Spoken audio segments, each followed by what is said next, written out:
राजा जनक अष्टावक्र जी से प्रश्न पूछते हैं, हे भगवान, यदि आत्मज्ञान करके अज्ञान और अज्ञान के कार्य रूप जगत का नाश हो जाता, तब तो अब तक जगत न बना रहता, क्योंकि बहुत ज्ञानवान हो चुके हैं।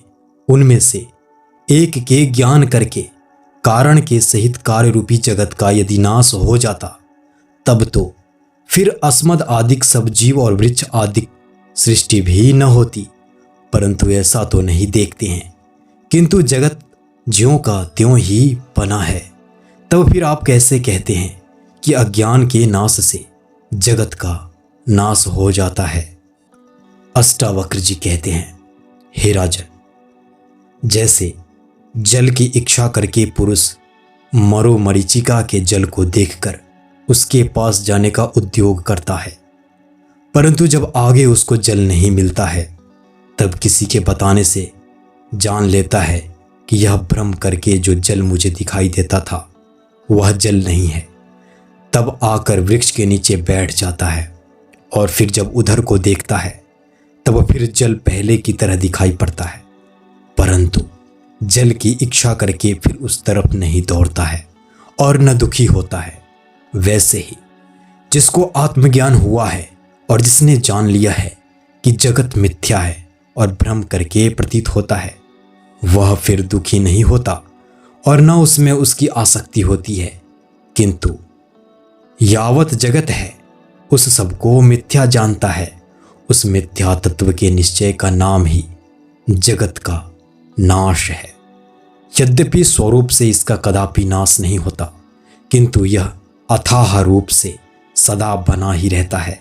हे जनक, जिसने अपने आत्मा को सत्य चित्त और आनंद रूप करके जान लिया है, वह फिर जन्म मरण रूपी बंध को नहीं प्राप्त होता। हे जनक, तू अपने को ही आनंद रूप और परमानंद बोध स्वरूप अर्थात ज्ञान स्वरूप जान और मुख से विचार कर। प्रश्न, हे भगवान, अज्ञान एक है या अनेक है? अष्टावक्र जी कहते हैं, अज्ञान एक है। राजा जनक जी फिर प्रश्न पूछते हैं, जब अज्ञान एक है तब एक अज्ञान के नाश होने से उसके कार्य जगत का भी स्वरूप से ही नाश हो जाना चाहिए। फिर अष्टावक्र जी उत्तर देते हुए कहते हैं, यद्यपि अज्ञान एक ही है, तथापि उसके कार्य तन्मात्रा और तन्मात्रा का कार्य अंतःकरण रूपी भाग अनंत हैं। जैसे आकाश एक है पर अनेक घट रूपी उपाधियों के साथ वह अनेक भेद को प्राप्त हो रहा है, और जब घट रूपी उपाधि नष्ट हो जाती है तब वही घटाकाश महाकाश में मिल जाता है। वैसे ही जिस अंतःकरण में ज्ञान रूपी प्रकाश उदय होता है, वही अंतःकरण नाश को प्राप्त हो जाता है, और वही जीव जो अब तक बंधन में था वह मुक्त हो जाता है। बाकी सब बंध में पड़े रहते हैं।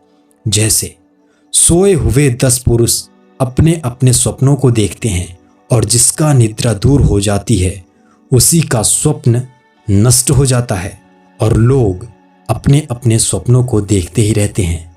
अतएव हे राजा, अब तू अज्ञान रूपी निद्रा से जाग और अपने ज्ञान स्वरूप को प्राप्त होकर सुखपूर्वक संसार में विचर।